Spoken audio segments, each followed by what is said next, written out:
Thank you, Speaker. I rise to voice a grievance on behalf of Victorians, including locals in my electorate of Mornington, regarding the litany of failures under this Allen Labor government, and indeed this Labor government over the last 12 years.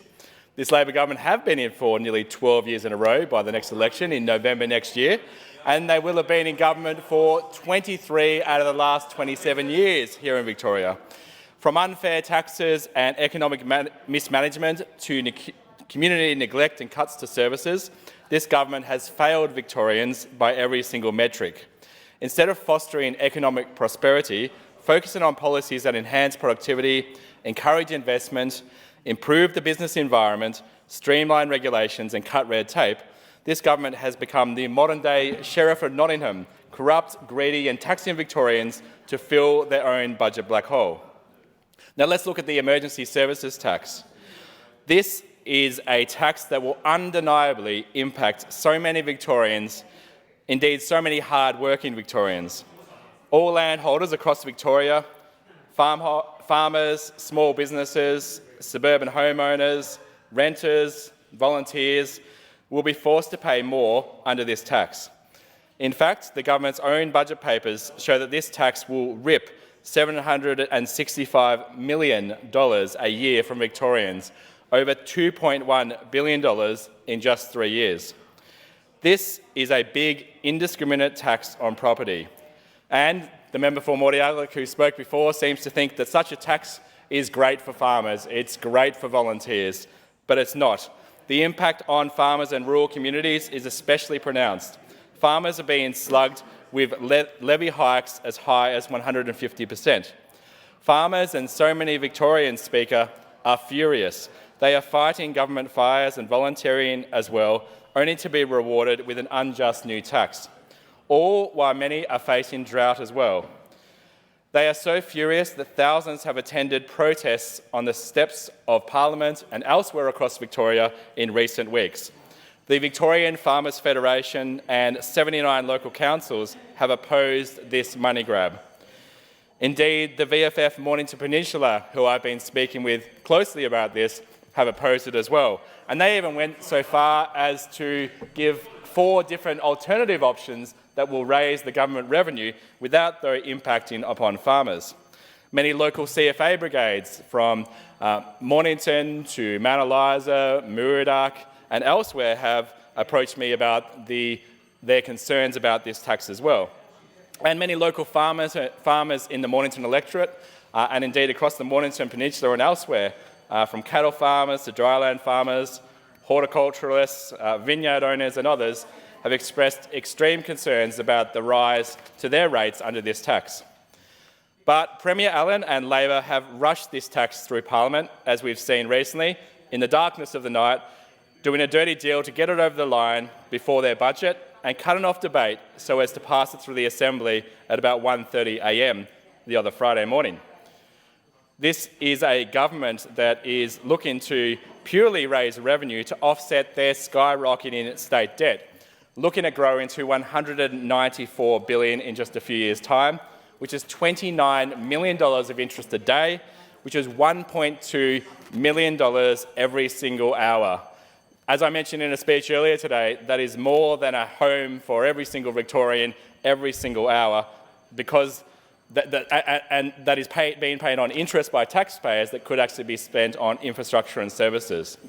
This is a Labor government that is broke, and they're making the community pay on the back of goodwill towards emergency services workers and others. Labor has always wanted to tax farmland, it seems. Now they've found a sneaky way to do it, even more so than before with this emergency services tax. A Liberal and National government, if elected in November 2026, will have no higher priority than scrapping this unfair emergency services tax and restoring fairness. Let's face it, the 2025-26 Victorian budget is an absolute disaster. We have a debt bomb set to burden future generations. As mentioned before, debt is forecast to reach over $167 billion this year, with an eye-watering $194 billion within 3 years. This is the highest debt in Victoria's history, nearly double what it was just a few years ago. By 2028 to 29, Interest payments in total will be over $10.5 billion a year, almost as much as the entire budget for public order and safety at the moment. $10 billion in interest the taxpayers have to pay, money that isn't built in a single school or hospital, just lined in lenders' pockets because of Labor's endless credit card spending frenzy.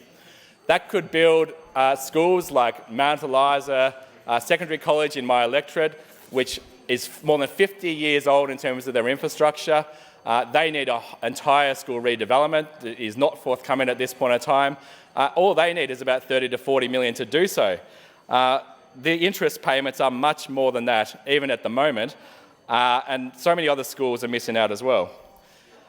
And let's face it as well, Moody's recently delivered what it called Victoria's final warning, slamming, quote, reckless spending, lack of debt management strategy and weak budgetary transparency. Moody's bluntly noted that the government has no credible plan to stabilise the debt without, and I quote, more restrained spending and sustained momentum on reform. They also urged broader financial reforms. If we cop another credit downgrade, it will sharply increase the interest on Labor's debt bomb. I am seriously worried about the trajectory of Victoria's debt. This is a final warning. We have such strong language being used by Moody's, such as reckless, weak, lack of strategy. This is serious stuff, and the government should take this seriously.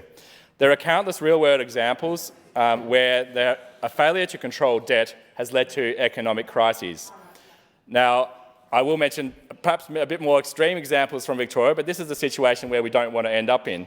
Argentina, we've seen chronic overspending, inflation and reliance on debt, which led to repeated defaults in 2001, 2014 and 2020.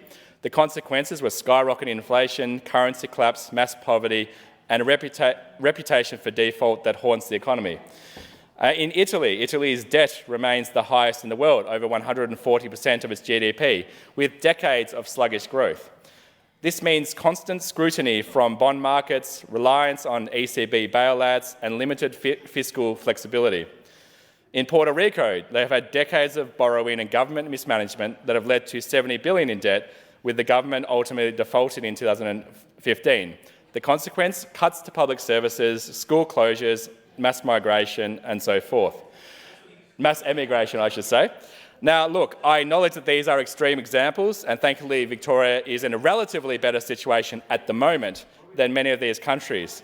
However, there are so many lessons to be learned that you just can't borrow, put in everything on the credit card with no plan to rein in debt. So what is Labor's response to this debt crisis? They have increased taxes, more than 60 new or increased taxes, and they have cut services, infrastructure and more. We've seen cuts to public schools. We've seen cuts to fisheries officers, including in the Mornington electorate, although they have backtracked recently with much advocacy to at least keep the Mornington fisheries office open and more. The Victorian government has led Victoria to have the highest taxes per person in Australia. And going to the public school funding, where I mentioned that $2.4 billion has been cut, that betrays a promise to meet Gonski education standards. This is a sneaky cut concealed in budget papers, which delays critical funding that public schools were counting on, making Victoria the lowest funder of public schools in the nation. Children starting prep this year, like my son who was in prep, won't see full school funding resources until grade 6, an entire primary education underfunded. What an appalling breach of the government's duty of care to students and teachers. If we look at public sector cuts, we see zero transparency or care for workers. The government has vaguely promised $3.3 billion in savings by slashing thousands of jobs, but provides barely any details. As usual with Labor, it's spin first and substance later, if ever. While some of the cuts may be warranted efficiency measures, we are again sacrificing people's jobs, careers, livelihoods to pay for the government's reckless spending. So what will we do in contrast? The Liberals and Nationals, if we form government in November 2026, will not stand for this horror budget. We will stand for responsible budgeting and transparency. A government must live in its means, reining in debt, not axing things like school funding, and stimulating the economy, not taxing Victorians. A coalition government will restore trust by opening up the books and charting a real path to stabilising debt. Victorians deserve an economic plan grounded in reality that is not a debt-fuelled house of cards. And as raised by the member for Brighton in his budget reply earlier today, we will scrap 5 taxes already that have been put up by this Labor government. That includes in particular the emergency services tax, which is impacting volunteers, farmers and renters and others right across Victoria. We'll also scrap their GP patients tax, their holiday tourism tax and their schools tax. Importantly, a 5th announcement today was that we will scrap stamp duty for first-time buyers up to $1 million. Home ownership has been going down, particularly amongst young people, and we must help to get them into homes in the first place, so they're not just putting money on rent or filling other people's pockets. They need a home of their own, and we need to be a party, we need to be a government that provides opportunity, that gives aspiration, that gives hope, that enables young people to fulfil their dreams by not doing what the Labor government is doing, which is increasing taxes and removing investment, trying to drive away investment from this state. We need to be a government that drives up investment, brings in new revenue, which helps to pay down this horror debt that Labor has built up. And if we look further, we look at crime, for example. Crime has surged in Victoria to the highest level in nearly a decade. The latest statistics show that there were over 605,000 offences in 2024, a 15.7% jump from the previous year, with the crime rate per 100,000 people up over 13% year on year. And this links in with their debt levels as well. We have a more than 1,000 police shortage. We have many stations where their hours have been reduced or where they've been closed. We need to actually fill this gap in the police force and enable the community to have the safety they deserve. But instead, we have a rise in youth offending, with crimes by children aged 10 to 17 hitting their highest levels since records began in 1993. What is the government's response? A rushed tough on crime bail bill, only after much pressure from the public and the opposition, who brought bail bills of our own, many times that were blocked by this government. And we look at other issues as well. We need to go into things like housing. On housing, the Labor government's record is equally dismal. The Labor government's grand promise of 80,000 new homes a year has been a dramatic failure. As I mentioned earlier, if we weren't in a few years' time paying $1.2 million of interest every single hour, there are many, many, many homes that could be built. I'm sure the member for Tarneit would enjoy living in one of those homes as well if it wasn't the taxpayer paying interest. Now, recent data on public housing is that recent data on public housing also shows that we have over 60,000 Victorians on the wait list as well. That is a situation that we should not be in. People should not be living in crisis accommodation. They should actually be going into proper accommodation. The debt levels that this Labor government have built up have meant that we are not investing in public housing the way we need to. And if we go further, Speaker, let's look at my electorate of Mornington. Time and time again, the Mornington Peninsula community has been overlooked and underfunded by this government. If you want proof that Labor governs for its own electorates rather than all Victorians, you just have to look at the electorate of Mornington and our experiences. We've seen many schools in my electorate. I mentioned Mount Eliza Secondary College, which is over 50 years old in its infrastructure, that urgently needs an upgrade. And there are so many other schools as well. Murdoch Primary School, with their pavement as more, it looks like the pavements that I saw in Kosovo when I was living there. It's terrible, and it shouldn't be in that state. We need a government that actually looks after our schools and actually provides fairness to schools and fair funding to schools, not just to schools in their own electorates. One thing I will mention, there was one positive announcement, which was the Mornington to Hastings cross-peninsula bus service that was announced in the budget, which is a good thing, but that has taken many, many years and much advocacy by myself and others to happen. We also have some funding set aside for Mount Eliza North Primary. It's not new funding. It's taken years for a commitment that was made in 2022 to actually be budgeted. It will be delayed now, but this will now go ahead. But with more and more funding being available, the Labor government could do a lot more. They need to better manage the economy as we would do in government.